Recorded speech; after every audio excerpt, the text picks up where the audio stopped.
శ్రీశైలం భ్రమరాంబ మల్లికార్జున స్వామివార్ల దేవస్థానం chief security ఆఫీసర్గా నియమితులైన బెజగం శ్రీనివాసరావును పల్నాడు జిల్లా శాలివాహన కుమ్మరి సంఘం అధ్యక్షులు పిఎసిఎస్ ఎక్స్ సిఇఓ శ్రీ తొర్లకొండ చిన్నంజయ్య అభినందించి ఘనంగా సన్మానించారు.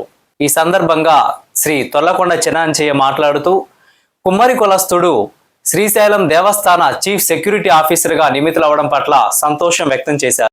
భవిష్యత్తులో దేవస్థానానికి మరిన్ని సేవలు అందించాలని ఆకాంక్షించారు. ఈ కార్యక్రమంలో కుమ్మరి సంఘం యువ నాయకులు పారెళ్ల మల్లి, పారెళ్ల కమలాకర్ రావు తదితరులు పాల్గొన్నారు.